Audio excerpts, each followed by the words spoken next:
దేవుడు మనందరికీ దీవించిన వర్తమానం మనం ఆరాధించాడు మరలా మన సజీవులుగా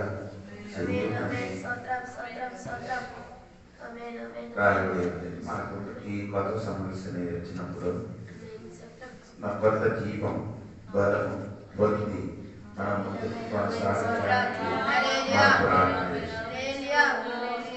ఎపిసోడ్ పత్రిక 3వ అధ్యాయము 14 నుండి 19 వరకు ఎవరైనా చదవండి. 14 నుండి. ఈ హేతువు చేత పరలోకమునందును భూమి మీదను ఉన్న ప్రతి కుటుంబమును ఏ తండ్రిని బట్టి కుటుంబం అని పిలువబడుచున్నదో ఆ తండ్రి ఎదుట నేను మోకాలాన్ని నీకు అంతరంగ పురుషుని యందు శక్తి కలిగి ఆయన ఆత్మ వలన బలపరచబడినట్లుగాను క్రీస్తు మీ హృదయములలో విశ్వాసము ద్వారా నివసించినట్లుగాను తన మహిమైశ్వర్యము చొప్పున మీకు దయచేయవలననియు మీరు దేవుని సంపూర్ణత యందు పూర్ణులగునట్లుగా ప్రేమ యందు వేరుపారి స్థిరపడి సమస్త పరిశుద్ధులతో కూడా దాని వెడల్పు పొడుగు లోతు ఎత్తు ఎంతో గ్రహించుకొనుటకును జ్ఞానమునకు మించిన క్రీస్తు ప్రేమను తెలుసుకొనుటకును తగిన శక్తి గల వారు కావాలని ప్రార్థించుచున్నాను. పౌలు గారి ప్రార్థన ఈ 3 రోజులు దాని గురించి చెప్పడానికి నేను సిద్ధంగా ఉంది. మీరు ఈ 11 నుండి 12 వరకు ఇంటికి వెళ్ళి మరలా చదవండి, అప్పుడు మీకు అర్థం అవుతున్నాను. అక్కడ ఈ ఎత్తు చేత కానీ ఆ పదం కూడా అధ్యాయం మొదటి వచనంలో ఉంది తెలుగులో. కాదండి, దానికి అర్థమైంది ఈ కారణాలు అప్పుడు ముందుకు ఏదో చెప్పారో దాని కారణాన్ని బట్టి చెప్తున్నారు. విషయంలోకి రాదు. పౌలు గారు ఇక్కడ చెప్పిన ఆ మాట ఏంటి 16వ వాక్యం చూడండి. ఈ హేతువు చేత పరలోకమునందును భూమి మీదను ఉన్న ప్రతి కుటుంబము ప్రతి కుటుంబం ఒక కుటుంబం కాదు, భూమి మీద ఉన్న కుటుంబం దేవుని సంఘం కుటుంబం. ఎంతమందికి అర్థం? దేవుని సంఘం ఒక అది ఆ విషయం కాదు. ఆ పౌలు గారి ప్రార్థన విషయం నేను చెప్తున్నాను. ఒక కుటుంబం దేవుని సంఘం. నీ కుటుంబం చూసినట్టుగా దేవుడి సంఘం చూడాలి. అర్థమవుతుందా? మీ కుటుంబంలో కొన్ని వస్తుందంటే మంచిది. దేవుని సంఘమైన కుటుంబములు మీరు కొనాలి. అంటున్నారంటే దేవునికి శాంతికి తెచ్చింది కానీ మాకు మంచిది ఉంటారు. దేవునికి ఇవ్వడానికి కోరుకున్నప్పుడు అది ఏదైనా మంచిగా దేవునికి ఎందుకంటే నీ సంఘానికి కుటుంబానికి చాలా మంది కుటుంబానికి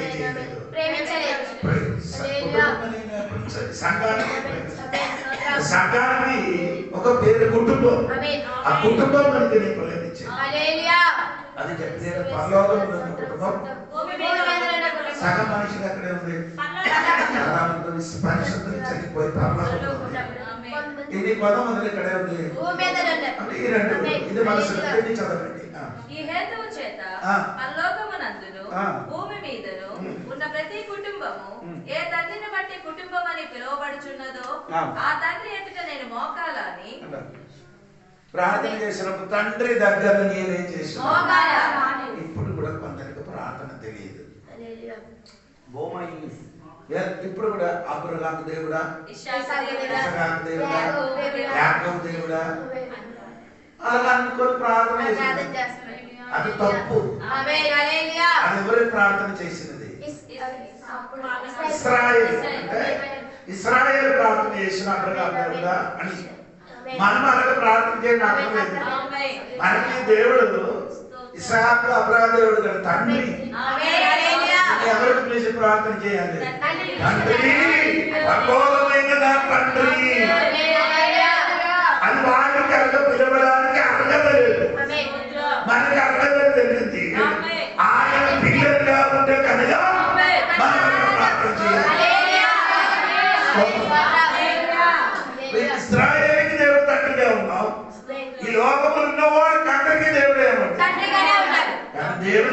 తండ్రి ఆయన నేను పుట్టిన కాబట్టి మన తండ్రి. ఇప్పుడు తండ్రి దగ్గర పౌలు గారు ప్రార్థన చేసి ఉన్నారంటే మోకాలు చేసి ప్రార్థన. మోకాలంటే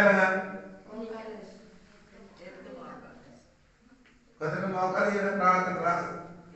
యోగన గురించి ఒక పుస్తకంలో రాయబడింది అంటే ఒంటు కాలు వలన ఉంటున్నట్టుగా ఒంటు కాలు గట్టిగా ఉన్నది. అలాగే ప్రార్థనలు మోకాలు వేసి వేసి వేసి వేసి గట్టిగా అయిపోతుంది. దేవుని ఇప్పుడు నేను చెప్పిన మాట ఇప్పుడు దేవుని బిడ్డలు మోకాలు ప్రార్థన చేయొచ్చు, కూర్చి ప్రార్థన చేయొచ్చు, కళ్ళు తెరిచి ప్రార్థన చేయొచ్చు. అది నీ ఇష్టమైంది, దేవుని ఇష్టం. అన్నిటికి మంచిది మోకాలు చేసి ప్రార్థన ఏంటి అన్నిటికీ మంచిది, దేవుని ఇష్టం. అలాగే ప్రార్థన చేయడం వల్ల దేవుడు మనం దీవిస్తాడు. పెట్టగానే దేవుడు మనకు ఉత్తరం ఇస్తున్నాడు. అప్పుడు ఈ చెప్పిన వాక్యములు మీరు వినండి. దేవునికి స్తోత్రము. అప్పుడు పౌలు గారు ప్రార్థన చేసిన ప్రార్థన తండ్రి దగ్గర ప్రార్థన చేస్తున్నారు. తండ్రి అని పదం ఏపీసీ పత్రిక ఉంది. అది ఒకసారి చెప్పిన తర్వాత ఆ విషయంలోనికి నేను వస్తున్నానని మీరు శ్రద్ధ కలిగి వినండి. దేవునికి స్తోత్రం.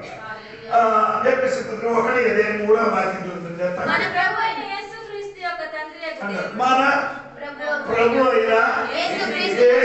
మనకు తండ్రిగా రెండవది ఆ ఏపీసీ పత్రిక 2:13 వాక్యం చూడండి. 2:13 వాక్యం. ఆయనను మునుపు దూరస్తులైన మీరు ఇప్పటికి క్రీస్తు యేసునందు క్రీస్తు రక్తము వలన సమీపస్తులై ఉన్నారు. ఆయన మన సమాధానమై ఉండి మీకును మాకును ఉండిన ద్వేషమును అనగా విధి రూపకమైన ఆజ్ఞలు గల ధర్మశాస్త్రమును తన శరీరమందు కొట్టివేయుట చేత మధ్య గోడను పడగొట్టి అన్ని చదవడానికి అట్లయితే 18 ఆయన ద్వారా మనకు ఏం చేస్తున్నారు? తండ్రి దగ్గరికి ప్రవేశం. ఆయన ద్వారానే మనము ఉభయములను ఒక ఆత్మయందు తండ్రి సన్నిధికి చేరగలిగి ఆయన వలన తండ్రి దగ్గరికి మనకేముంది? చేరగలుగుతున్నారంటే ఆయన స్తోత్రం. యూదులకి అన్నడికి తండ్రి దగ్గరికి ఏముంది? చేరగలుగుతున్నారు. దేవుని స్తోత్రం. ఒక తండ్రి దగ్గర చేరగలుగుతున్నారు. ఇది 1:7 వాక్యం చూడండి. 7 వాక్యం. దేవుని కృప మహితైశ్వర్యమును బట్టి ఆ ప్రియుని యందు ఆయన రక్తము వలన మనకు విమోచనము అనగా మన అపరాధములకు క్షమాపణ మనకు కలిగి ఉన్నది. కాలము సంపూర్ణమైనప్పుడు జరగవలసిన ఏర్పాటును బట్టి ఆయన తన దయా సంకల్పము చొప్పున తన చిత్తమును గూర్చి మర్మమును మనకు తెలియజేసి మనకు సంపూర్ణమైన జ్ఞాన వివేచన కలుగుటకు ఆ కృపను మన ఎడల విస్తరింపజేయును. అక్కడే ఒక మాట చదువుతున్నాడు. మహా తండ్రి గురించి చెప్పిన మహాదేవుడైన తండ్రి అని దేవునికి స్తోత్రం. ఇది యొక్క 4వ వాక్యం చూడండి.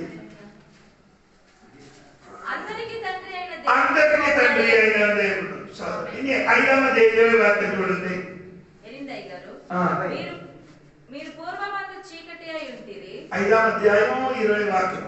మన ప్రభువైన యేసుక్రీస్తు పేరట సమస్తమును గూర్చి తండ్రి అయిన దేవునికి ఎల్లప్పుడూ కృతజ్ఞత తండ్రికి అర్పించాలి. నీ తండ్రి ఉంటే నేను అందరూ చెప్పానండి. ఇది బాగా నేను శ్రద్ధ కలిగి వినాలి. నేను చెప్పబడిన వాక్యం దేవునికి స్తోత్రం. ఇప్పుడు తండ్రి సన్నిధిని మోకాలు చేస్తున్నాడు. ఇది 16వ వాక్యం చూడండి. 16వ వాక్యం 3:16. పురుషుని యందు శక్తి కలిగి ఆయన ఆత్మ వలన బలపరచబడినట్లుగాను క్రీస్తు మీ హృదయములలో విశ్వాసము ద్వారా నివసించినట్లుగాను తన మహిమైశ్వర్యము చొప్పున నీకు దయచేయవలన మీరు దేవుని సంపూర్ణత యందు పూర్ణులగునట్లుగా. 16వ వాక్యములు నేను చూడినప్పుడు మొదటి విషయం పౌలు గారు ప్రార్థన చేసిన ఏమంటే తన మహిమ ఐశ్వర్యమని బట్టి అని చెప్పుకొని మీ అంతరిక పురుషులను చేయాలి, శక్తి పొందాలి. అదే సంఘబడిన ఉంటే ప్రార్థన చేస్తున్నారు. అది తెలుగులో అది వెనకలు వచ్చింది మహిమ ఐశ్వర్యమని. ఆంతరిక పురుషుడు అని పైకి వచ్చింది. నా బైబిల్ అదేమంటే ఆ పైకి వచ్చింది మహిమ ఐశ్వర్యం అని ముందుకు వచ్చింది. దేవుడికి స్తోత్రం కలుగుతుంది. నేను చెప్పుకొని వచ్చిన మాట దేవుడి సంఘటనలు సరిగా తెలుసుకోవాలి. దేవుడికి స్తోత్రం కలుగుతుంది. దేవుడు మహిమ ఐశ్వర్యము స్తోత్రం. ఇప్పుడు దేవుడు మహిమ ఐశ్వర్యము మనకు కలిగి చేసేడు స్తోత్రం. ఎవరికి? దేవుడు బిడ్డలకి. దేవుడికి స్తోత్రం. ఈ మహిమ ఐశ్వర్యము దేవుడు మనకి ఇవ్వడానికి అర్హత లేదు. ఎందుకంటే తండ్రి ఇంటి నుండి పారిపోయిన కుమారుడు తండ్రి ఆస్తులన్నీ అన్ని ఏం చేశాడు? పాడు చేసినప్పుడు తండ్రి ఇంటికి తిరిగి వచ్చినప్పుడు ఏదో పాడు చేశాడో అదన్నీ ఏమైంది? అదన్నీ మొత్తం ఏమైంది? నా తోడుక లేదని అనుకున్నాను. అది తండ్రికి తిరిగి ఇచ్చాడు. అంటే ఈ మహిమ ఐశ్వర్యము నీ యొక్క కాలంలో ఏం చేశాడు? నాశనం చేశాడు. అదన్నీ పాడు చేశాడు. అది ఆ ఐశ్వర్యము ఆ కాలం దేవుడికి తిరిగి ఇచ్చాడు. దాని వల్ల పౌలు ప్రారంభించాడు.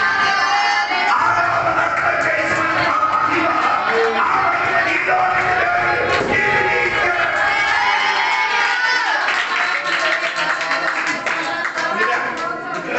మహిమ ఐశ్వర్యం అని చెప్పినాయండి. ఏదేది చెప్పండి. తెలియదు మీకు అర్థమైంది చెప్పండి. ఐశ్వర్యం అంటే ఆ ధనము. నేను చెప్పిన పదాన్ని మీకు అర్థమవ్వకపోతే మీరు కూర్చున్నారన్నమాట. అప్పుడు దాకా ఈ అర్థం తెలిసిన మాత్రం ప్రార్థనగా ప్రార్థనకి అర్థం ఏంటంటే మీకు తెలుసు. పౌలు గారు చెప్తున్నారంటే ఆ ధనము దేవుడు మహిమ కలిగిన ధనము. సోదరం ఈ ఎప్పసోదర సంఘ బిడ్డలు మహిమ కలిగిన ధనం పొందడానికి అర్హులు పడతారు. అన్ని నాశనం చేయడానికి మొత్తం తిరిగి ఇచ్చిన అంటే నేను చెప్పినామంటే తండ్రి ఇంటి నుండి దూరంగా వెళ్ళిపోయిన కుమారుని తిరిగి వచ్చినప్పుడు ఏమి అడ్డుపడ్డా ఆయనకి కావలసినన్ని తండ్రి తిరిగి ఇచ్చినప్పుడు ఈ రోజు నీ ప్రార్థన చేసినప్పుడు తండ్రికి నష్టం కలిగినాయో అవన్నీ ఈ రోజుకి తిరిగి ఇచ్చిన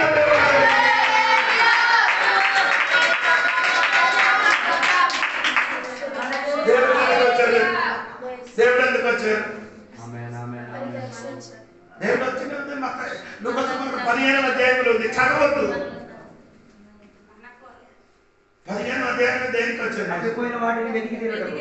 ఏది తప్పిపోయిందో అది వెతికి ఏది నష్టం కలిగిందో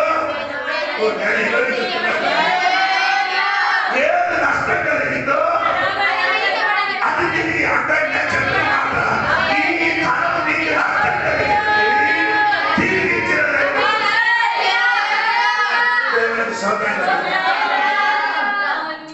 నెపోలియన్ దగ్గరికి. నెపోలియన్ అంటే తెలుసా? పెద్ద రాజు అంటే నెపోలియన్. నెపోలియన్ దగ్గరికి వెళ్ళి ఒకరు ఏం చేశారంటే ఘనమైన డబ్బులు అడిగారు. కొంచెం కాదు, ఎక్కువ డబ్బులు అడిగిన వెంటనే అతను ఏం చేశారు? ఆయనకి ఎంత డబ్బులు కావాలా ఆ డబ్బు మొత్తం ఆయనకి ఇచ్చాడు. అప్పుడు నెపోలియన్ ఆయన గురించి చెప్తున్నారంటే ఆ వ్యక్తి వచ్చి అడిగినది ఆ డబ్బు అడిగారు కదా, నాకెంత మహిమ ఉందో నాకు తగ్గినట్టుగా నీకే వెలగడానికి ఒక కష్టం. దేవునికి ఎంత మహిమ ఐశ్వర్యం ఉందో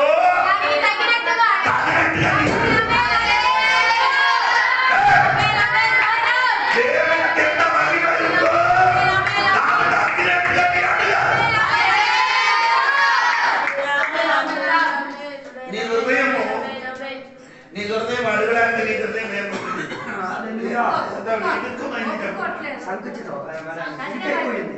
ఇరుకాయిపోతుంది. నీ హృదయం ఇరుకాయిపోయినప్పుడు దేవుడు నీకు ఆ మహిమ శక్తి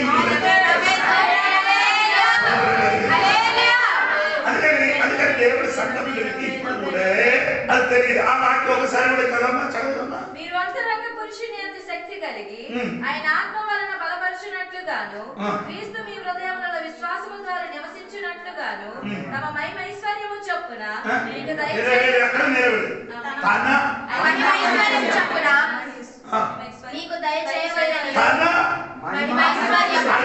చెప్పిన ధనముల నుండి కాదు, ధనము నుండి ఇచ్చిన కాదు, ధన మహిమ ఐశ్వర్యములు చొప్పున ఏదో ఒక దాంట్లో నుంచి ఇచ్చిన ధన మహిమ అనుసరించి చెప్పినట్టుగా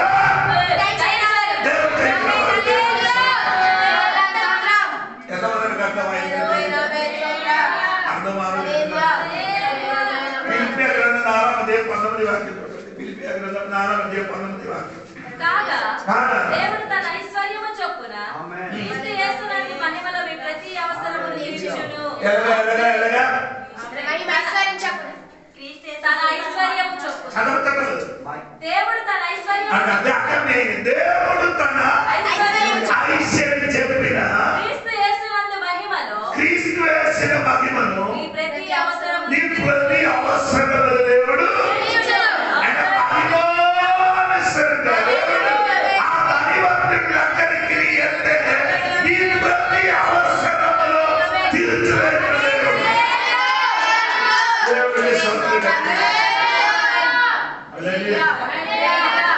దేవునికున్న ఆ మహిమను బట్టి మీరు అడిగారు. అదే చెప్తే మనిషికి ఎరిగి నీ అడగండి.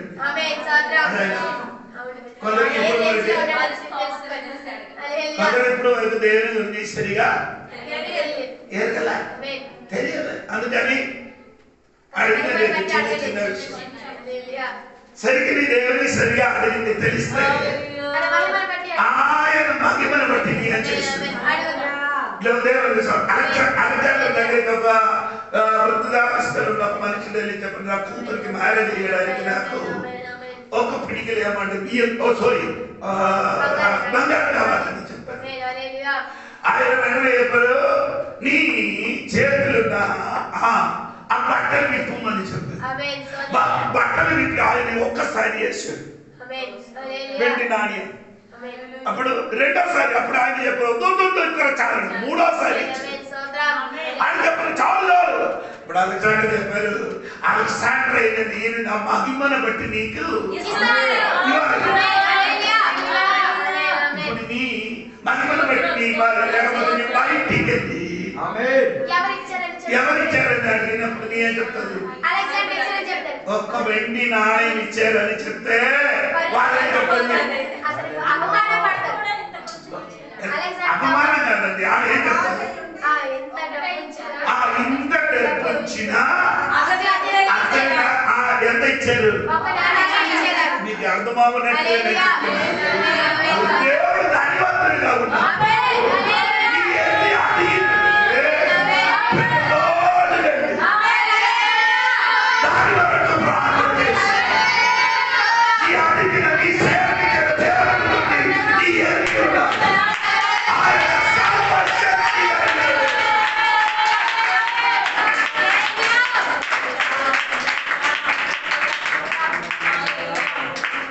ఇప్పుడు వరకు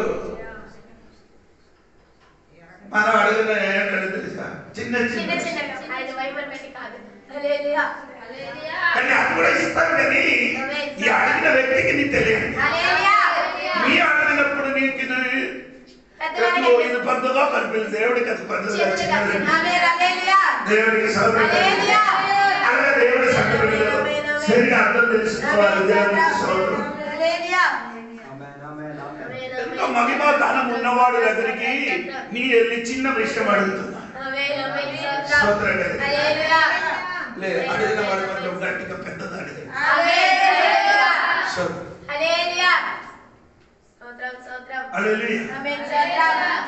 దాన్ని బట్టి పౌలు గారు ఎప్పుడు మాట్లాడితే మహిమ ఐశ్వర్యం. ఈ దీన్ని పౌలు గారు అదే ఈ పుస్తకంలో అదే ఒక మాట చెప్తారు, వినండి. 1 అధ్యాయం చూడండి, 1 అధ్యాయము 8 వరకు చూడండి. కాలం సంపూర్ణమైనప్పుడు జరగవలసిన ఏర్పాటును బట్టి ఆయన తన దయా సంకల్పము చొప్పున తన చిత్తమును కూర్చిన మర్మము మనకు తెలియజేసి మనకు సంపూర్ణమైన జ్ఞాన వివేచన కలుగుటకు ఆ కృపను మన ఎడల విస్తరింపజేయును. ఆ కృప మన ఎడల మహిమ తెలుగులో కరెక్ట్ రాలేదు, నేను ఇంగ్లీష్ కూడా చూసాను. తన కృపలో ఉన్న ధన ఐశ్వర్యం, కృప ఐశ్వర్యం. ఇప్పుడు కృపకు ఐశ్వర్యం ఉన్న ధనవతి. ముందుగా మనకి చదవనంటే మహిమ ఐశ్వర్యం. ఇప్పుడు పాప చెప్తున్నారు ఏమంటే ఆ కృప ఐశ్వర్యం. అదే దేవుడి కృప. దేవుడి కృప అంటే నీ అధ్యాయాన్ని చూసా వేరే ఎక్కడికి వెళ్ళాలి. మనం పాపులుగా ఉన్నప్పుడు ఆయన చెప్తానండి. ఒకటి ఆయన కృప చూడండి, ఆయన నిన్ను ఏర్పరిచాడు. ఆయన నిన్ను ఎప్పుడు పాపులుగా ఉన్నప్పుడు అక్కడ వాక్యమని చెప్పండి, ఏంటి కాదు. ఎప్పుడు దేవుడు మన జగత్త పునాది గురువే ఈ భూమి సృష్టింపబడిన గురువే నిన్ను దేవుడు నీ అమ్మ నాన్న నిన్ను వేరే చేయన మునుపు వారు పుట్టిన భూమి సృష్టించిన మునుపు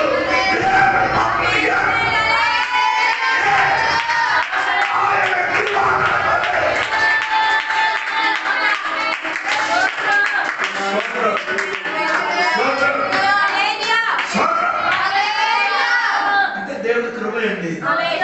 నీకంటే శ్రేష్ఠుడైన చాలా మంది నీ నామములు నీ కుటుంబం ఉన్నప్పుడు వారికి దేవుడే చేయలే, ఏర్పరచలేదు, నిన్ను మాత్రం దేవుడే చేసి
దాని మధ్య నుండి ఒక్కటి మనం ఏం చేసాం, ఇదే దేవుడు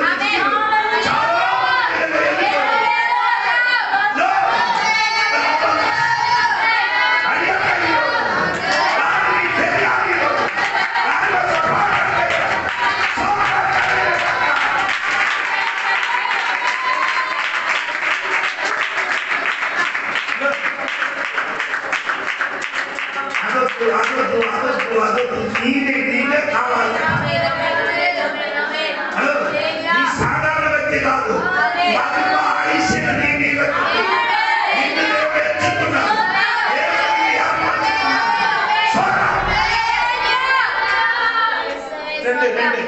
ఆయన మహిమ ఐశ్వర్యం ఏంటి? ఆ ఐశ్వర్యం చాలా దేవుడికి చూడండి. ఎట్లనగా తన ప్రియుడి యందు తాను ఉచితముగా మనకు అనుగ్రహించిన తన కృపా మహిమను కీర్తి కలుగునట్లు తన చిత్త ప్రకారమైన దయా సంకల్పం చెప్పున యేసుక్రీస్తు ద్వారా తనకు కుమారులుగా స్వీకరించడం. అక్కడ మహిమైశ్వర్యం ఉంది. 6వ వాక్యంలో నిన్ను ఏం చేశారు? గ్లోరియస్ గ్రేస్ అండ్ ఫేవర్ కుమారుడుగా స్వీకరించారు. అది నీకు అర్థం అవ్వలేదు. కుమారుడు కాదు, కుమారుడే కాదు. అది దేవుడు ఇంగ్లీష్ లో వేరే ఇదిలేని చూస్తే దత్తత్వం చేసుకున్నారు దేవుడు. ఏంటండి దేవుడి కృప ఐశ్వర్యమును బట్టి ఆ కృపను బట్టి దేవుడు నేను ఏం చేశాడు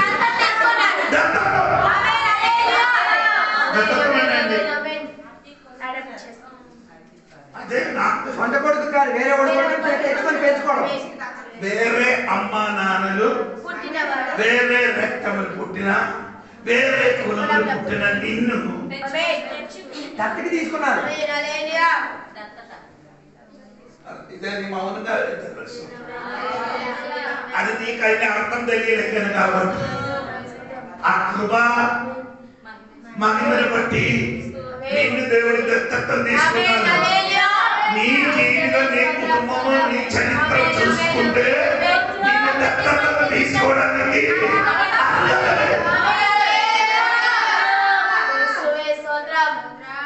కేరళలో బిడ్చె అడిగిన అమ్మ చేతులు ఒక పొడుగుంది. ఆ బిడ్చె అడిగి అమ్మ చనిపోయారు.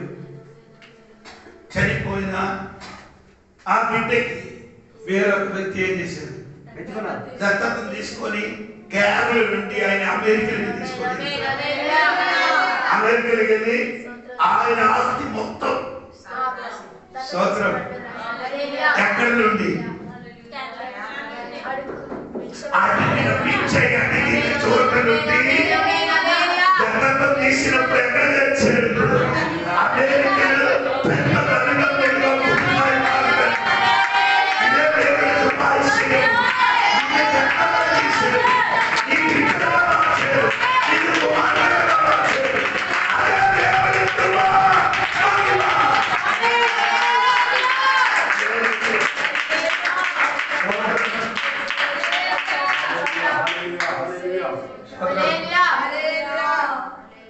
ఆరంభానికి పూర్తిగా చదవమ్మా. ఒకటే ఎట్లనగా తన ప్రియుని యందు తాను ఉచితముగా మనకు అనుగ్రహించిన తన కృపా మహిమకు కీర్తి కలుగునట్లు తన చిత్త ప్రకారమైన దయా సంకల్పము చొప్పున యేసుక్రీస్తు ద్వారా తనకు కుమారులుగా స్వీకరించుటకై మనలను ముందుగా తన కోసం నిర్ణయించుకొని ముందుగా ఏం చేసింది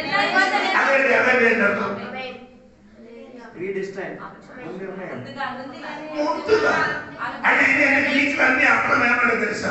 ముందుగా ఏంటంటే అడగాలి శోధన ఇచ్చారు. ముందుకు దేవుడు నిన్ను ఎప్పుడు ఆ కృప మహిమను బట్టి దేవుడు నిన్ను ఏం చేశాడు?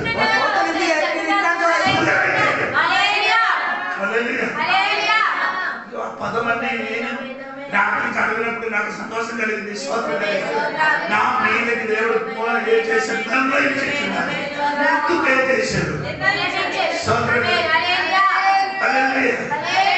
మీదకి ఒక సూచన ఇచ్చాడు. యేసు పుట్టిన మునుబట్టే ఒక కుమారుడు కంటారని ఒక ఇదే నీకోసం దేవుడు కృప మహిమను బట్టి దేవుడు నీకు ఒక సూచన ఇచ్చాడు.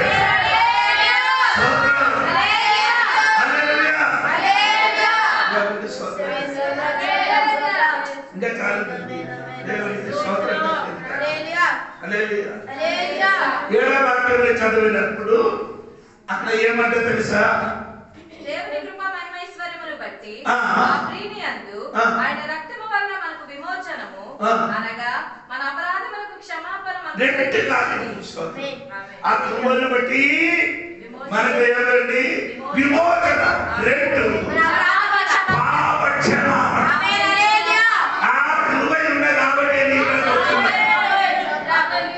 విమోచన ఏంటంటే అర్థం నిన్ను విమోచడానికి ఆయన రక్తం ఇచ్చారు. ఎవరి చేతి నుండి? సాతాను చేతి నుండి దీనికి విడుదల ఇవ్వడానికి ఆయన రక్తం మన కోసం ఇచ్చారు. రక్తం ఇచ్చి నిన్ను కొట్టారు. ఆయన కృప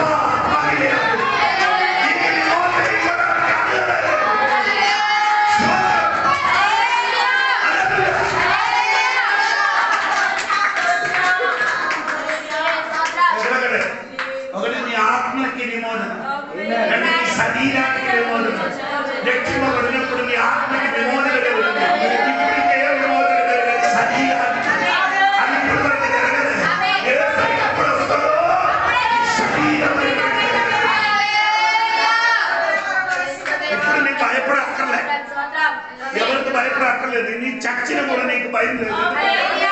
ఆత్మ ఎక్కడ వెళ్తుంది? అది విమోచన కలిగింది కాబట్టి ఎక్కడ పొందలేని అనుకో, అది చచ్చిపోతే ఎక్కడ వెళ్తుంది?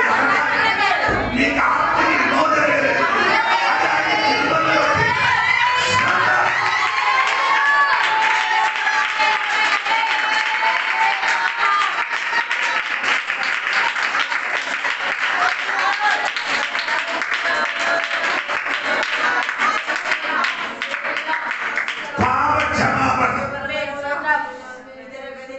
నేనే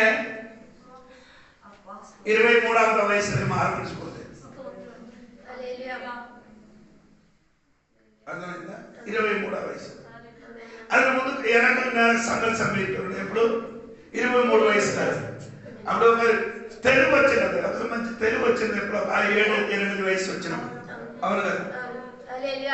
8 వయసులో నాకు తెలుగు వచ్చింది అనుకో. అప్పుడు నుండి చేసిన వాడు 8 వయసు నుండి 23 వయసు, అంత 8 నుండి 20 వయసు వరకు ఎన్ని వయసు అంటే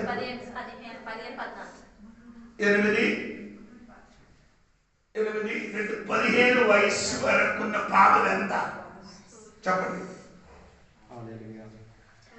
ఎన్ని పాప? అది రాయడానికి ఎన్ని పుస్తకం కావాలా? సరిపోదు, రోజుకు ఒక పుస్తకం సరిపోదు. నీ రక్షణ పొందిన దినం 23వ వయసులో రక్షణ పొందిన అప్పుడు పాపం ఏం లేదు, క్షమాపణ కలిగింది. అయిన ముందుకి పాపం పెద్ద మూటగా ఉంది. పాపం మొత్తం ఇది మోసి మోసి నేనేంటంటే 80 వయసు వచ్చాడు వచ్చా మారమని పొందలేదు. దేవుడు ఆ కృపాన్ని ఈ 17 వయసు వరకున్న పాపం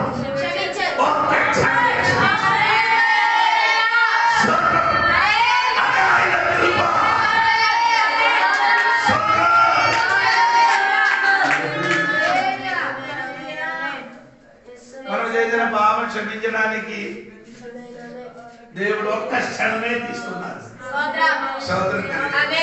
ఆ కృప నీ మీదకి పడినప్పుడు నీ మీద ఉన్న పాపం మొత్తం దేవుడే చేసి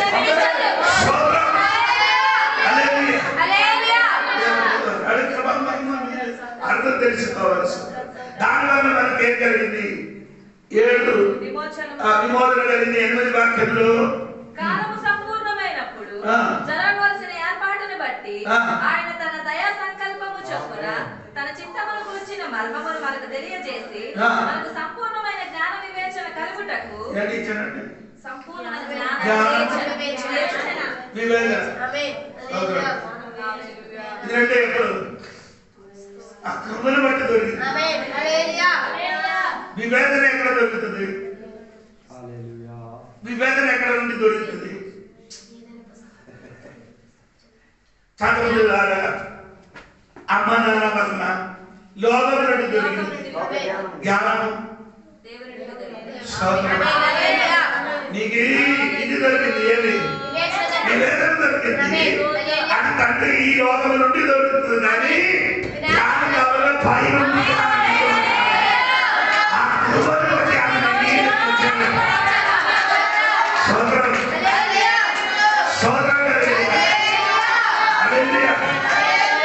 అది మాత్రం కాదండి, దేవుని చిత్తం కదా.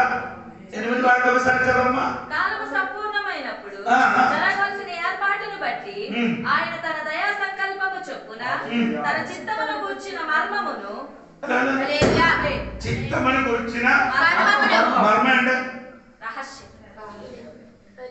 నీకు అర్థమైందా లేదు? మమ్మల్ని దేవుని చిత్తమైన మర్మము నీకు తెలియవచ్చాను.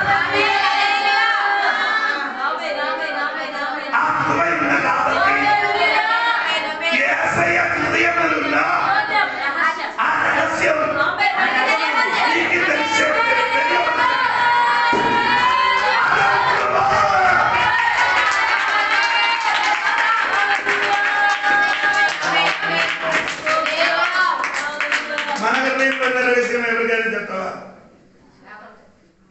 చెప్పరు. దేవుడు ఆయన హృదయములో దాచిపెట్టిన రహస్యము యేసుక్రీస్తు ద్వారా అపోస్తలుల ద్వారా ఆ ప్రవక్తల ద్వారా మనకు దేవుడే చేశాడు.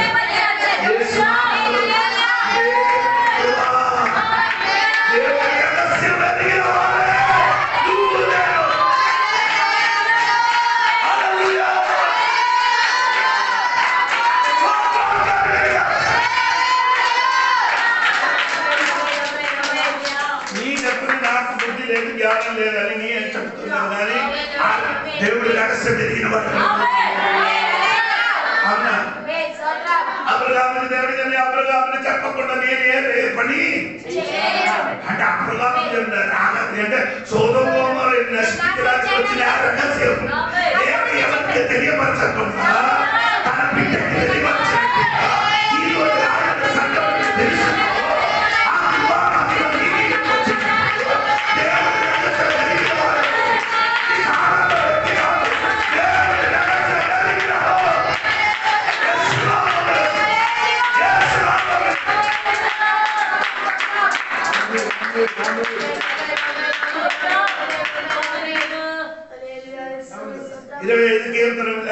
ఒక వాక్యం 15 వాక్యమా చూడండి. 25 కీర్తన 15 వాక్యమా.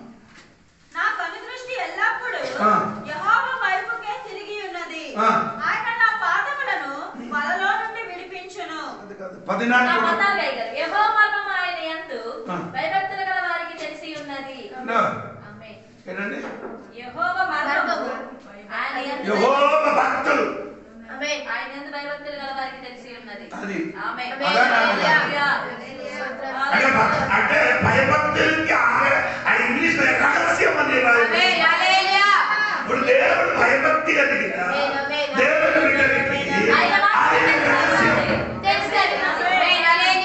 ఆమోసు నేను చెప్తున్నాడు. ఆమోసు దొరికిందా? 3వ అధ్యాయంలో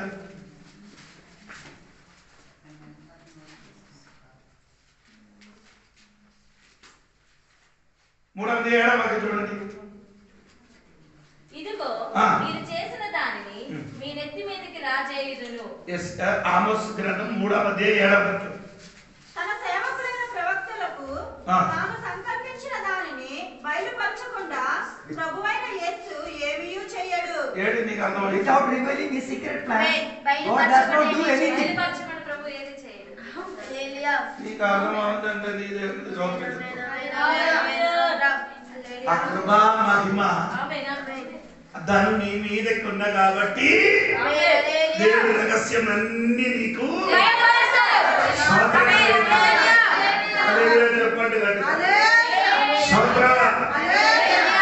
ఇంకా అది మాత్రం కాదండి. రహస్యం ఏర్పరిచిన 10 వదన చూడండి. ఎపిసోడ్ 1:10.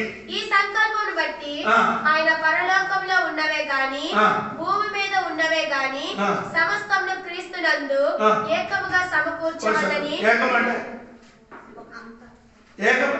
ఏకమంటే ఆ వాక్యం చూసుకొని చెప్పాలి.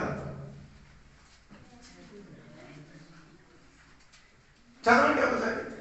ఈ సంకల్పమును బట్టి ఆయన పరలోకంలో ఉన్నవే గాని భూమి మీద ఉన్నవే గాని సమస్తమును క్రీస్తునందు ఏకముగా సమకూర్చవలెనని తనలో తాను నిర్ణయించుకుని ఏకం చేసేది ఎవరికి?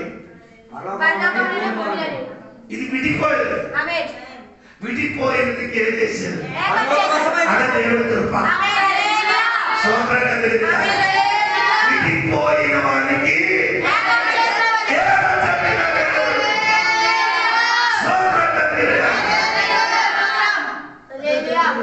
మహిమ ఐశ్వర్యం.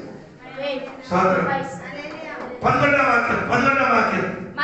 మరియు క్రీస్తునందు ముందుగా నిరీక్షించిన మనము తన మహిమకు కీర్తి కలుగు చేయవలెనని దేవుడు తన చిత్త ప్రకారమైన సంకల్పమును బట్టి మనల్ని ముందుగా నిర్ణయించి ఆయన యందు స్వాస్థ్యముగా ఏర్పరిచాడు. ఆయన యందు మనకేం చేశాడు? స్వాస్థ్యముగా ఏర్పరిచాడు. శాస్త్రం అంటే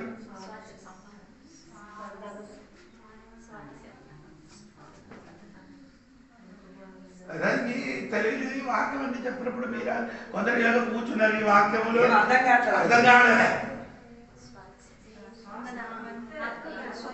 ఇదే ఏది ఫోన్ ఎవరిది? ఈ ఫోన్ ఇది నా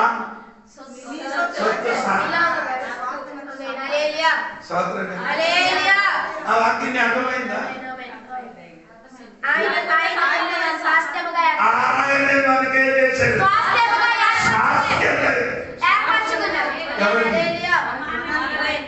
శాస్త్రం మొత్తం తారుమారు చేసిన వారిని దేవుడు ఏం చేశాడు? దొంగ చాలా ఇచ్చిన అర్థమా?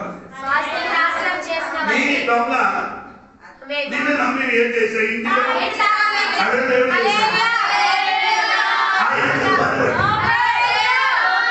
నీ స్వభావాన్ని బట్టి నా స్వభావాన్ని బట్టి నీ చేతికి ఏ శాస్త్రం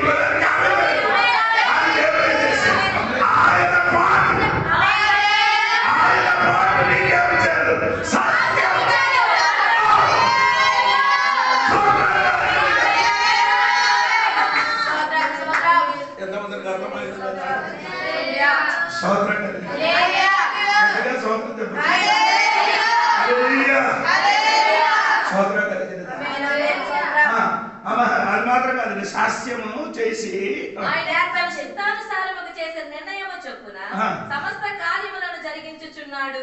తర్వాత మీరును సత్యవాక్యమును అనగా మీ రక్షణ సువార్తను విని క్రీస్తునందు విశ్వాసముంచి వాగ్దానము చేయబడిన ఆత్మ చేత ముద్రింపబడితిరి. దాని ముందుగా ముద్రింపబడితిరి. దేవుని మహిమకు కీర్తి కలుగుటకై ఆయన సంపాదించుకొనిన దేవుడు మహిమకి నిన్నులో నీ ద్వారా ఏం చేయాలి? కీర్తి నీ వలన దేవుడికి ఏమో రావాలి, మహిమ రావాలి, ఘనత రావాలి, మహిమ రావాలి. దేవుడు వాడికి చూస్తే కీర్తి కలగడానికి ఏదైనా అర్థం ఉందో కానీ ఆ కృప మీదకి మాత్రం కాదు నీ మీదకి ముద్ర వేసింది. పరిశుద్ధ ముద్ర వేసింది. అది అర్థమంటే ఈ కృప మీదకి వచ్చినప్పుడు ఈ వ్యక్తి ఎవరితో ముట్టడానికి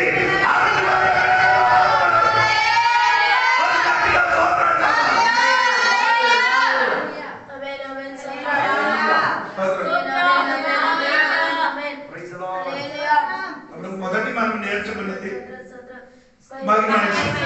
రెండవది మూడవది చూడండి. మూడవది ఎపిసోడ్ 8 వాక్యం చూడండి. దేవుడు మన ప్రభు అయిన క్రీస్తు యేసునందు చేసిన నిత్య సంకల్పము చొప్పున పరలోకంలో ప్రధానులకును అధికారులకును సంఘము ద్వారా తన యొక్క నానా విధమైన జ్ఞానము ఇప్పుడు తెలియబడవలెనని ఉద్దేశించి 3:8 వాక్యం. నానా విధమైన జ్ఞానము ఇప్పుడు తెలియజేయబడవలెనని ఉద్దేశించి శోధింపశక్యముగాని క్రీస్తు ఐశ్వర్యమును riches of the Christ spiritual wealth. English లో అదే చేస్తున్నారు తెలుసా?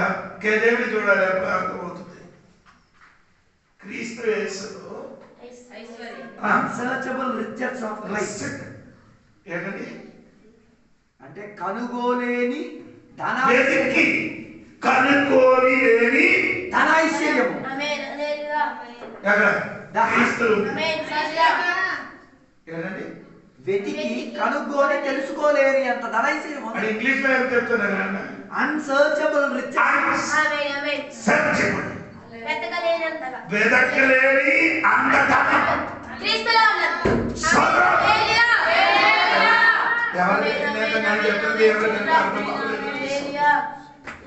వెతకలేని దాని ఎక్కడ ఉంది?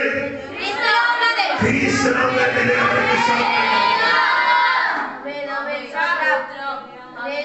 అంత ధనం ఉన్న నువ్వు ఈ లోకంలో చెప్పుకొని నీ పేదవారు అందుకని పాస్ గారిని చూడలే. నాకు నొప్పి ఇది లేదు కాబట్టి ఒరే బాబు ఇక్కడ ఈ వాక్యం ఎదిగిన వాడు నేనకైతే నాకు ఎంతగానో ఇష్టం. ఎదుర్కోలేని ధనాశయం క్రీస్తు.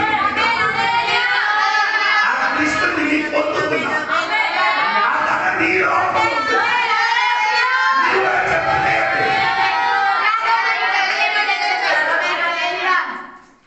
పొందగలగా చెప్తుంది కదా. చిన్న చిన్న విషయాలకి మనం చచ్చిపోము. అయ్యారికి నేను 70 ఇవ్వలేను కాబట్టి ఇంటికి రాదు. చిన్న చిన్న విషయాలకి చెప్పిపోతున్నాను. నన్ను తిట్టారు, నన్ను కొట్టారు, నన్ను బాగుపరిచారు. మీరు ఏంటండి లోక దానం గురించి చెప్పుతున్నారు. లోక అవును కదా. ఈ ధనం లోక ధనము ఉన్నవాడికి దేవుడు ఏం చెప్పారు తెలుసా? తెలియదు. దరిద్రుడు ఎక్కడ ప్రకటన గ్రంథములో 7వ సంఘములకి లౌకిక సంఘములకి దేవుడు చెప్పారు నీ ధనవంతుడు అని చెప్పుతున్నారు కానీ హలో మీకు అర్థం అవ్వలేదు. బాగా తెలుసుకొని మాత్రం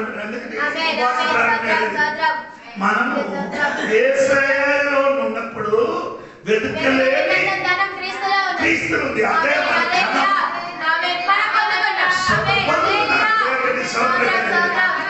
కానీ ఇప్పుడు కూడా కొందరు నోటు నుండి ఏం పట్టుకొస్తున్నారు.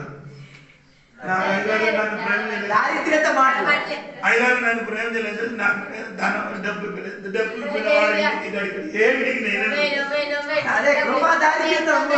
పిలిస్తే మాత్రం నేను ఏమవుతుంది విలువగా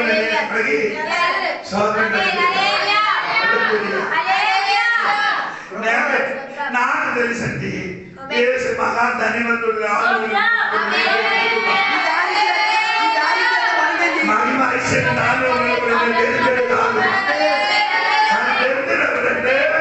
క్రీస్తు లేదు వాడు. మనకి 2 చోట్ల ధనవంతుడు, భూమి మీద ధనవంతుడు,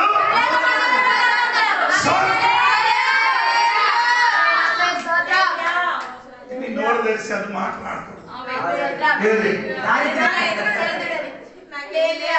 నాయనకి రాలేదని, నన్ను తిట్టారని, బాధ పెట్టారని,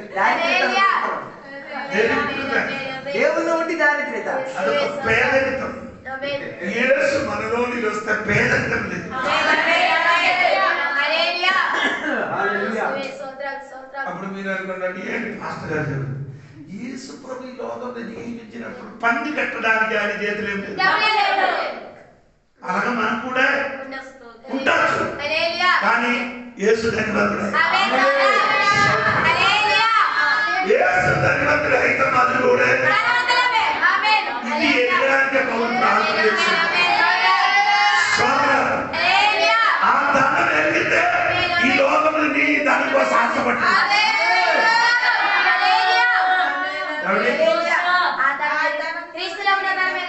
ఎదిగితే నీ లోకంలో దాని కోసమే చేయదు ప్రాణపడ్డాడు. ఎందుకు ఇప్పుడు కూడా కక్కుర్ది మారలా. వాగ్దానం కోసం దేవుని ధనాన్ని విడిచిపెట్టేస్తున్నాం. అది నీకు ఆ లోక ధనము నీకు ఉన్నది వాడికి దరిద్రుడా అని పిలిచాడు, అది మూర్ఖుడా అని పిలిచాడు, కానీ ఈ ధనవంతుడు ధనం లేని వాడికి దేవుడికి ధన్యుడు. ధనం లేని వాడికి మా కైకపోతే 5వ అధ్యాయం స్టోరీ ఏంటని చెప్పారు. ధనం లేని వాడికి దేవుడు ఏం చెప్పారు? ధన్యుడు. ధన్యుడు అంటే ధన్యుడు, అది ధన్యుడు కంటే బ్లెస్డ్ మ్యాన్, దీవింపబడిన తెలుగు ధన్యుడు. కానీ ఇంగ్లీష్ లో కలిపి మంచి మాట ధన్యుడు. ఎప్పుడు నీ చెప్పాలి నేను బ్లెస్డ్ మ్యాన్.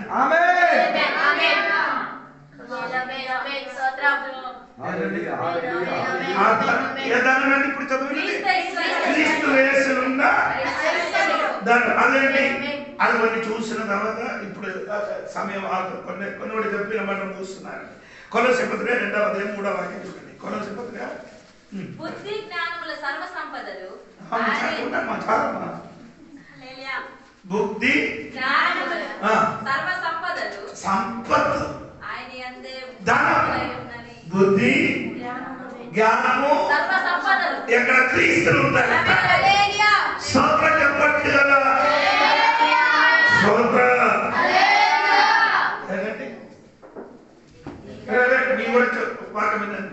బుద్ధి బుద్ధి బుద్ధి లేదు అంటే నీ పిల్లలకి చెప్పద్దు.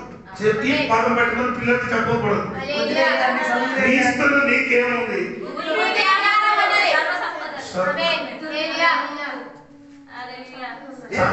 దేవుడు బుద్ధి ఇచ్చినా సంతానం ఎవరి దగ్గర ఉంటున్నట్టుగా హిందువులు చెప్తున్నారు.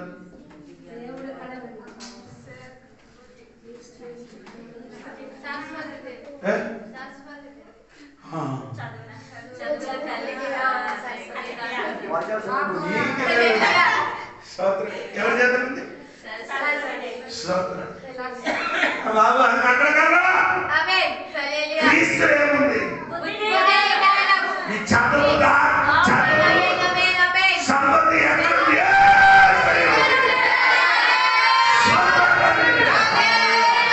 నీ ప్రార్థన చేయనప్పుడు పిల్లల్ని చెప్పాలి. ఇది వార్త పట్టుకొని చెప్పాలి. బుద్ధి జ్ఞానం వస్తుందా? దాంట్లో నీ చేతులు ప్రభు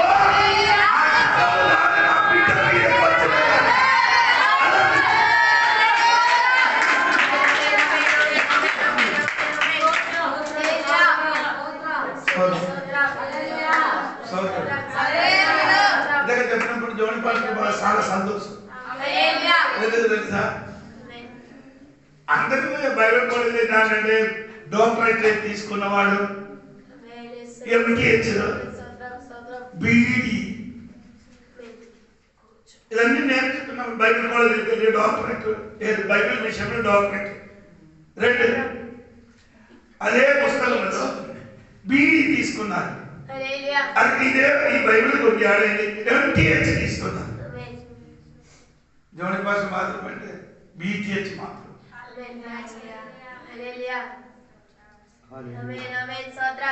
కానీ వాన మధ్యలో వాక్య పరిచయం కోసం నిలబడతాయి. స్తోత్రం కలిగింది.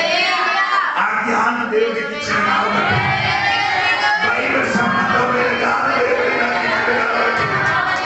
ఆయన జ్ఞానం ఉంది. అది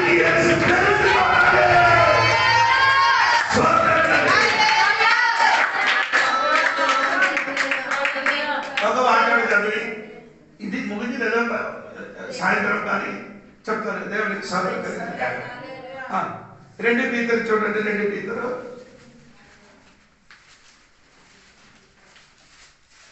ఆవిడ 3వ వాక్యం చూడమ్మా. తన మహిమను బట్టి గుణాతిశయమును బట్టి మనలను పిలిచిన వారిని గూర్చిన అనుభవ జ్ఞానం మూలముగా ఆయన దైవ శక్తి జీవమునకు భక్తిని కావలసిన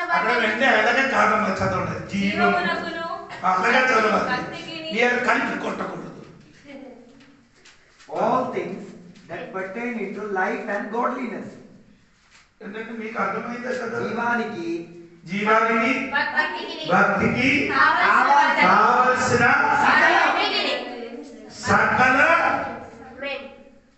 సకలమన్నీ దయచేయండి. అది ఎలాగ చెప్తాను చెప్పండి.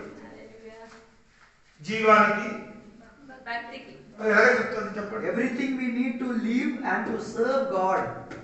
జీవానికి అంటే జీవించే అంటే నైతికంగా మనం భౌతికంగా జీవించి తీరడానికి, ఆత్మీయంగా వర్ధించి తీరడానికి 2 విషయాలు. అది ఎలాగంటే 2 జీవించడానికి, భౌతికంగా జీవించడానికి, ఆత్మీయంగా జీవించడానికి అదే చంద్రవాక్యానికి అర్థం.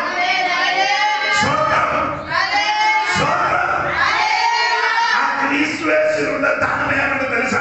నీ భౌతిక విషయం, ఆత్మీయ భౌతిక విషయం, ఏ తీరము ఏ కామో, నీ ఇల్లు, నీ వీడు, నీ శరీరం, ఏది జీవానికి ఏదో కావాలో అది అక్కడ ఉంది. అది మాత్రం కాదు, నీ ఆత్మ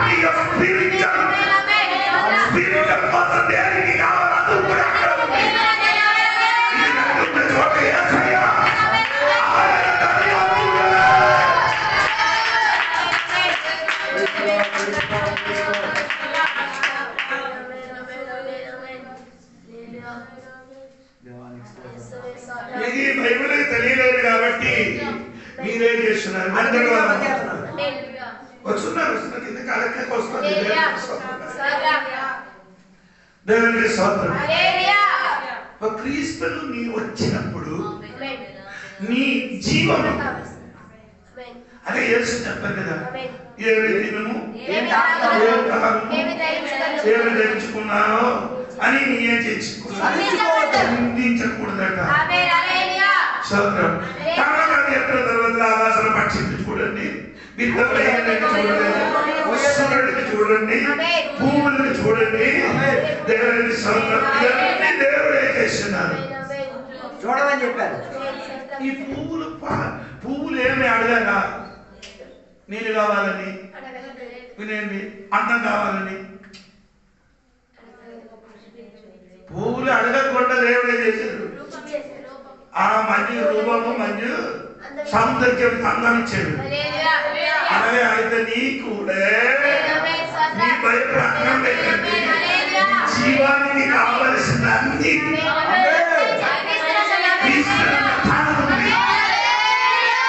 అది ఈరోజు మోపడాలా అది నీ తెలిస్తే అక్కడికి నీ వెళ్తాను.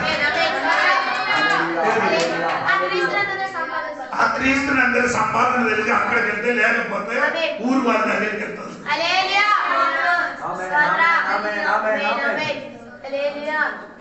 ఊరు వాళ్ళు ఏం చేస్తారు? నీ జీవానికి నా పాపకి మ్యారేజ్ చూడరు. ఆ మాట ఎక్కడ చెప్పాలి? నీ జీవానికి నీ కూతురికి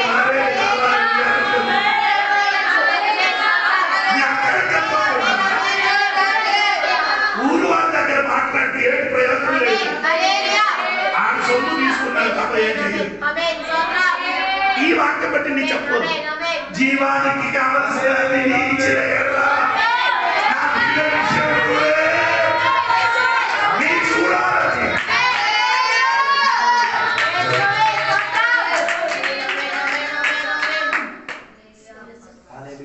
మనమే క్రూకుడు నీళ్ళు మనకు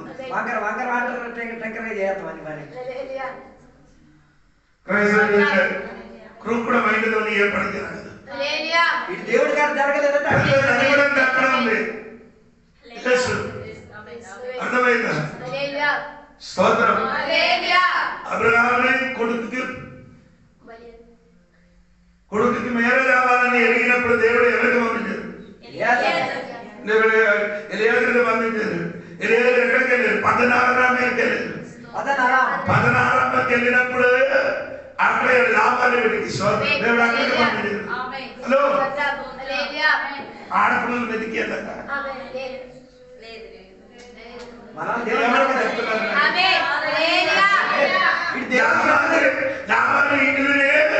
రెండు పిల్లలు ఉంది, నాకు పిల్లలు కావాలని ఊరు మొత్తం వెతికారు. రామానికి ఎవరు వచ్చాడు?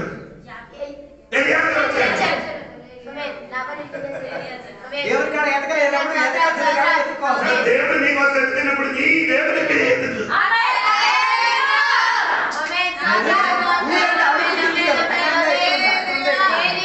ఇప్పుడు వరకు నీ వాక్యంలోనికి సరిగా దిగలేదు. దాన్ని బట్టి నీ ఎదుగుతున్నది. నీ ఎక్కడ నీకోసం దేవుడు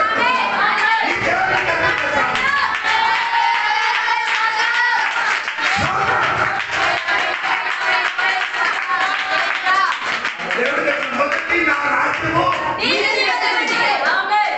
తర్వాత ఇవన్నీ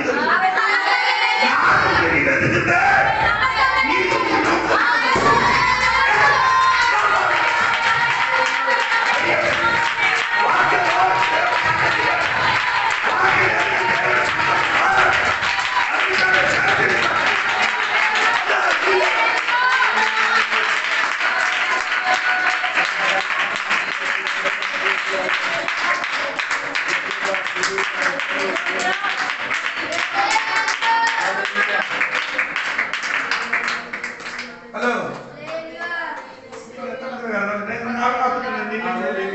చూసినప్పుడు నాకు ఆపడానికి ఇష్టం.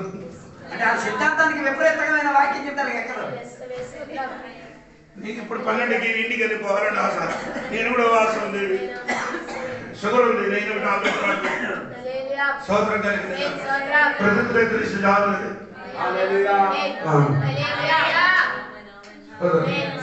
మీరు టైం చూసి ఆరాధన చేస్తున్నారు నేను దేవుడిని చూశాను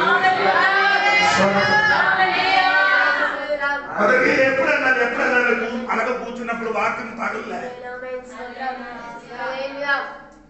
ఇక్కడ చప్పడబట్టి ఇలాగా కాగలదండి వాక్యంలో వాక్య శక్తి అర్థం అవుతుంది నీ భక్తికి జీవానికి అన్ని దేవుడు సన్నిధి అది నీ చేయవలసిన మొదటి దేవుడి రాజ్యం నేను నీ కోసం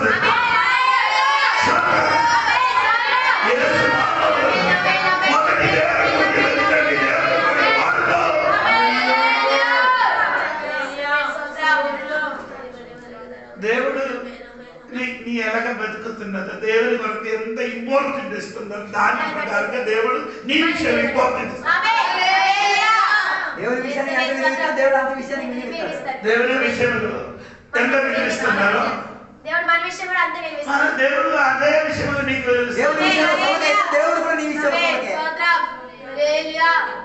కొనుక్కున్న టైంలో అంటే పార్వతి వెళ్ళడానికి డబ్బులు అన్ని నెలగా అటు డబ్బులు ఎప్పుడు కూడా చేస్తున్నారు ఆ దేవుడి పని ఆపకుండా చెప్తున్నారు వారందరూ వచ్చినప్పుడు మన బిడ్డలు అక్కడ వెళ్ళి అడుగుతున్నారు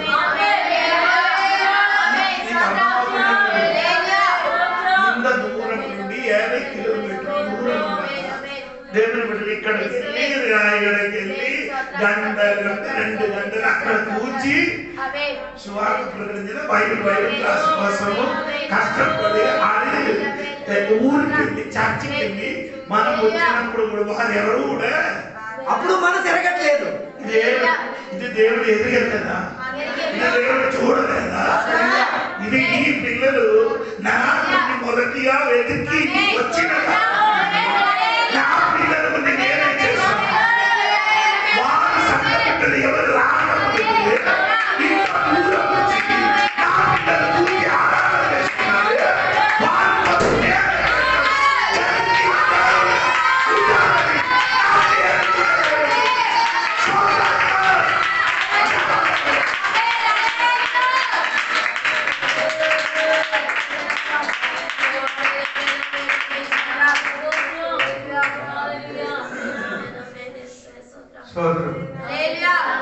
ప్రియులారా అంత ధనం ఎక్కడ ఉంది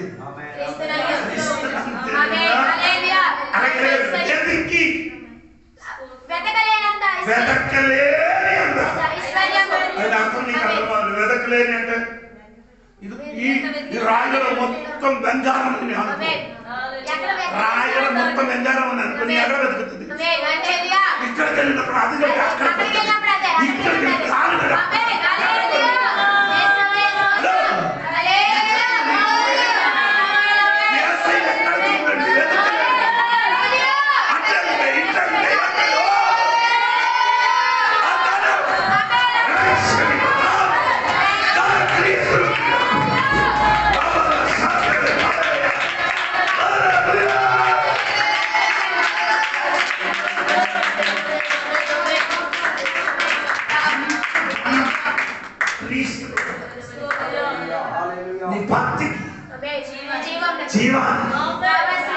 అన్ని అవసరమని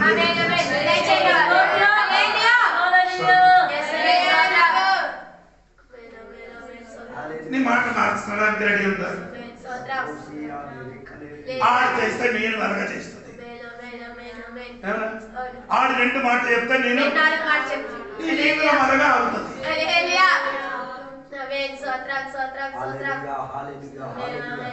నోరు తెరిస్తే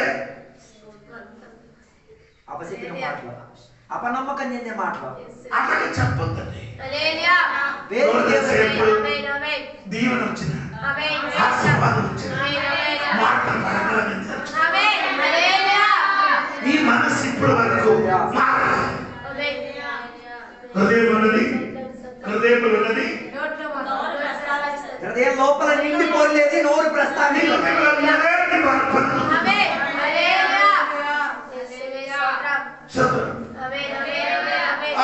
బోట్లు ఏమండి ఇది వేస్తే ఏమొస్తుంది? నీ పరిస్థితి ఏదో అది నీలో ఉన్నదే, అదే జరిగితే నా ఆలోచన రాలేదు. నీ ఎప్పుడేం చెప్పాలి? దీవిస్తాను, ఆశీర్వదిస్తాను, ఆడు చెప్పిన దీవిస్తాను.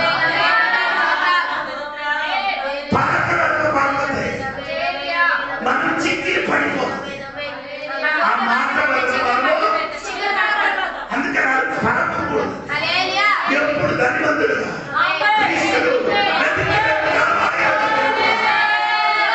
నా భక్తికి జీవనానికి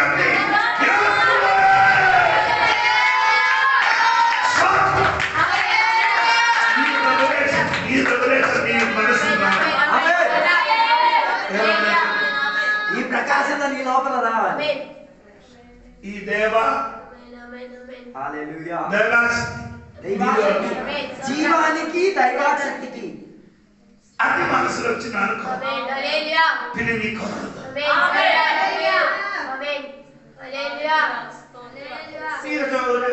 నేను నీకు అడుగుతున్నాను అనమాట.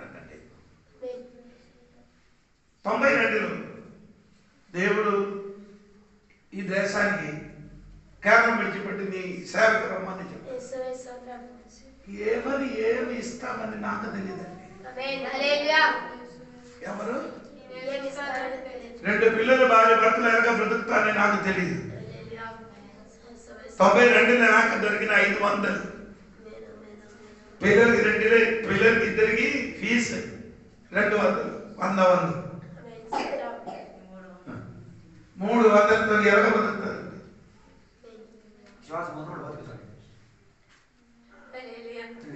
భయం లేదు. నా తోడుతో ఉన్న వాళ్ళందరూ ఇల్లు కట్టారు, నేను మాత్రం ఇల్లు లేదు. నేను అది చూసి ఆడ ఇల్లు కట్టాను. మనకు అలాంటి పిచ్చే ఎక్కట్లేదు. ఏ ఇంటికి వెళ్ళినా 10 నిమిషాలు పడుకోవచ్చు. నేను చెప్పేది అంటే నేను క్రీస్తును ధనవంతుడుగా ఆ ధనం నాకు మాత్రమే, నా పిల్లలు కూడా మీద సమయం వచ్చినప్పుడు ఆ ధనం భక్తికి జీవనకి ఎంత కావాలో అది అలాగే వస్తుంది. మీలో మీరు రోడ్డు క్లియర్ అయ్యారు, కరెక్ట్ వస్తుంది. భక్తికి జీవానికి భక్తికి కావలసినవన్నీ ఎక్కడ అందుకని ఈ పల్లెలో బాధ ప్రార్థన మొదటి రోజులు మీరు చెప్పాలి అన్ని ధనం.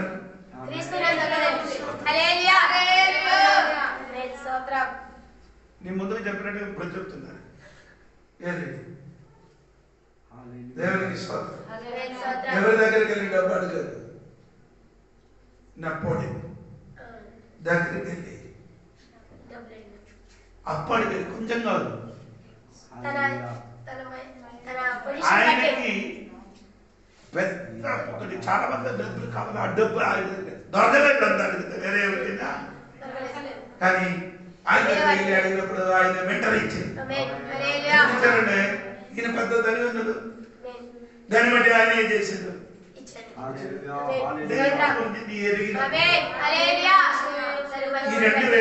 ఈ 2026 లెక్క అడుగు మన దేవుడు దర్శనం స్తోత్రం. ఆయన మెంటనే మమ్మల్ని చంపిన దేవుడు కాదు, ఆ దేవుడు మనకి నాశనం చేయని దేవుడు కాదు. ఆయన వర్షములు ఏమంటే నిన్ను దీవించిన తప్ప వేరే వేరే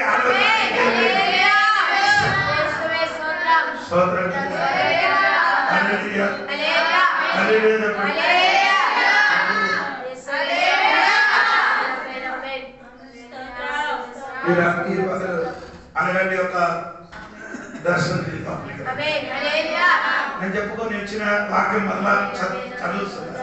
ఎఫెసీయులకు 3:16 పౌలు ప్రార్థన చేస్తున్నారు, ప్రభువా ఏమండి మహిమా శరీరమును బట్టి నీ ఆంతరిక పురుషుడే అవ్వాలి,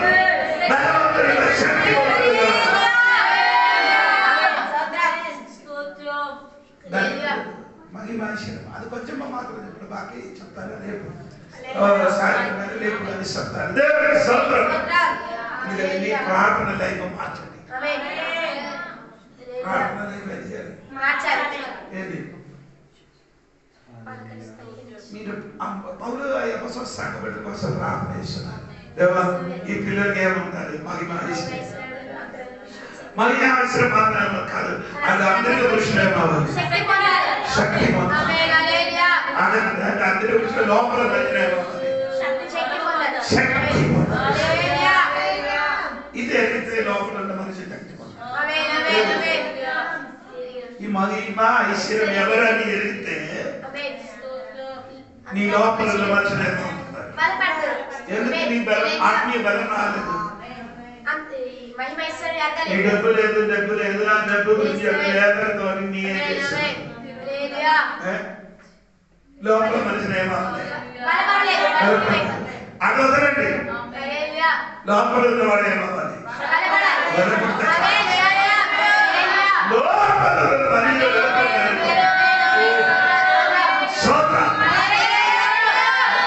లోపల దైవాధిక్యం ఈలోనికి వచ్చినాడు. దేవుని రాజ్యం నీ హృదయంలోకి వచ్చినాడు. నీ బలపడిన లోపల మనుషులు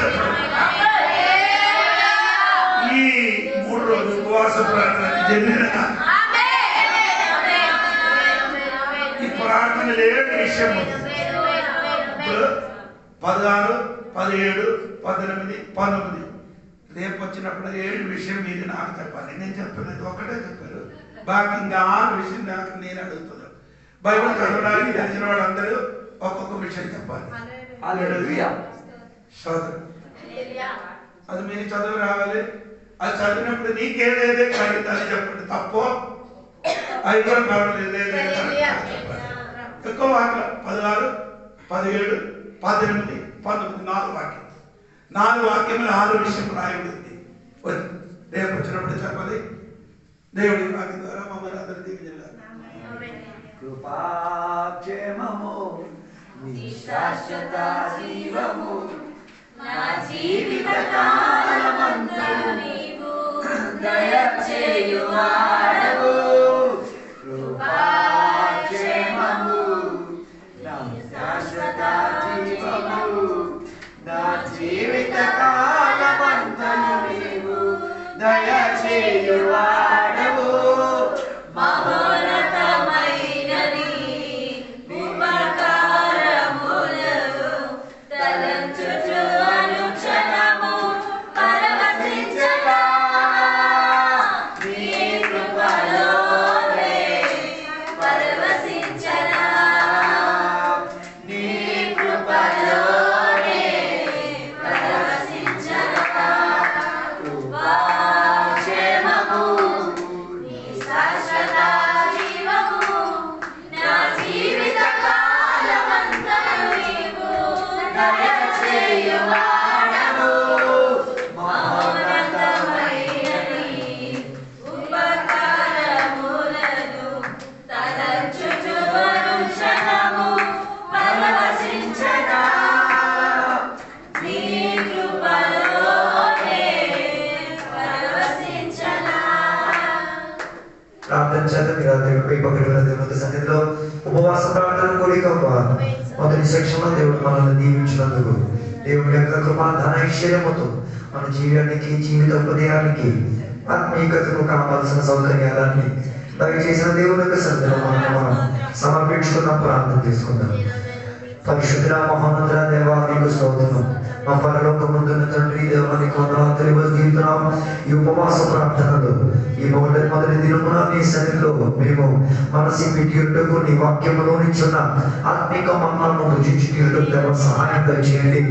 రాత్రి ఈ పగటి వేళ మా లోపల మారు మనసు నుంచి తీరేంతటిగా మార్పు చెంది చేరేంతటిగా దేవా కొన్ని సందర్భాల్లో మేము లౌకిక మనిషిలాగా లోకపరంలో జీవించిన ఒక వ్యక్తిగా అపనమ్మకం చెందిన ఒక వ్యక్తిగా పలికాము, నడిచాము, ఆచరించాము. ఈ పగటి వేళ చెప్పిన సందేశం దేవా మాలో పొడి పిడుపును దయచేసి దేవా ఈ రాత్రి ఈ పగటి వేళ ఒప్పుకు తీరడానికి క్షమాపణ కోరి తీరడానికి, మనసు ఎరగొట్టి సరిపరుచులు తీరడానికి, పరిహార పరుచులు తీరడానికి ఈ ఉపవాసం యొక్క మొదటి దినాన్ని మాకు సహాయపరిచినందుకు దేవునికి స్తోత్రం. దేవునికి ఇవ్వాల్సిన ప్రాధాన్యత మనుషులకి ఇచ్చింది. సొంత బుద్ధి, సొంత శక్తి, సొంత తలాపులు, సొంత యోగ్యతల మీద ఆధారపడి చేసిన కట్టుబాట్లన్నీ దేనికి నిష్ప్రయోజనము. దేవుని యొక్క కృప ముందు అదే దేనికి నయా పైసా పనికిరాదు అన్నది ఈ పగటి వేళ వాక్యోపదేశం ద్వారా మేము తెలుసుకోగలిగిన నీ కృపాదాన ఐశ్వర్యం ఎంత గొప్పది, నీ నిర్ణయం ఎంత గొప్పది. దేవా, నీవు మా గురించి తలంచుకున్నది మాకు వర్ణించి చెప్పావు. దాన్ని ఆ వివరించి చెప్పి తీరేగా ఏ ప్రభుత్వం లేదు, ఏ మానవులు లేరు, ఏ కుటుంబ సభ్యులు లేరు, ఏ తల్లి తండ్రి లేరు, ఎవరూ లేరు. అలా మాకు వివరించి ప్రస్తావించి చేయడానికి దాన్ని నీవు మా కొరకు ఏర్పరిచినవన్నీ కృప చేత మాకు ప్రస్తావించి బయలుపరిచినందుకు దేవానికి స్తోత్రం. ఈరోజు చెప్పబడిన వాక్యం దేవ మా మానసిక సిద్ధాంతాలకు, మా తలాంపులకు, మా సొంత జ్ఞానముకు, బుద్ధికి విపరీత దిశలో ఉన్నది. అది అర్థమై తీరడం చాలా కష్టకరం. అయినా ఆత్మ బోధించిన ప్రణాళిక ప్రకారంగా దానిని స్వీకరించి తీరడానికి, అర్థం చేసుకు తీరడానికి, దేవ దాని లోపల గ్రాహ్యత పొందుకు తీరడానికి కృపా భాగ్యం మాకు కల్పించినందుకు దేవానికి స్తోత్రం. మా కొరకు సంచయించినది ఒక కంటికి కనబడలేదు, ఒక చెవులకు వినబడలేదు, ఓ బుద్ధికి కూడా అర్థం కాలేని శ్రేష్ఠ ధనైశ్వర్యం మా కొరకు సంచయించుకొని ఉంచినందుకు దేవానికి స్తోత్రం. ఇన్నాళ్ళు మేమేదో మా ప్రయత్నంతో వెతికాం, తిరిగాం, సంపాదించాం. అవన్నీ నిష్ప్రయోజనం, వ్యర్థం, అర్థం కానిది, శూన్యత చెందినది అని పశ్చాత్తాప భావంతో ఒప్పుకు తిరుగుతున్నామయ్యా. ఇక వాటి విషయంలో ఆలోచించే వారిగా అపనమ్మకులుగా కాకుండా నమ్మకస్తులు, విశ్వాసయోగ్యమైన వ్యక్తులుగా ఈ ఉపవాస ప్రాంతం కొడుకులో మారి తిరుగుకు దేవ సహాయం చేయండి. దీనికి నీ పరిశుద్ధాత్మ శక్తి మాకు కావాలి దేవ. దీనికి నీ వాక్యంలో ఉన్న ప్రకటనలు, సందేశాలు మాకు కావాలి దేవ. అలాంటి స్వీకరింపు కలిగే మనసు, శరీరం, ప్రాణం ఇచ్చినందుకు దేవానికి స్తోత్రం. ఈ ఉపవాస ప్రార్థన కొడుకులు మేము ప్రార్థన చేసిన సకల విషయంలో నీ అద్భుత కార్యములను జరిపించి ఇంతవరకు క్షేమకరంగా నడిపించినందుకు దేవానికి స్తోత్రం. దీవెనలతో నింపినందుకు దేవానికి స్తోత్రం. యేసు నామమున నీ వేడుకను పరమ తండ్రి, ఆమేన్. దేవుడు అందరిని దీవించుగాక. సాయంత్రం 5:30 ఇక్కడ ప్రార్థన ఉన్నది. సంఘ బిడ్డలందరూ కూడా రావాలి. దేవుడు అందరిని దీవించుగాక.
Yeah.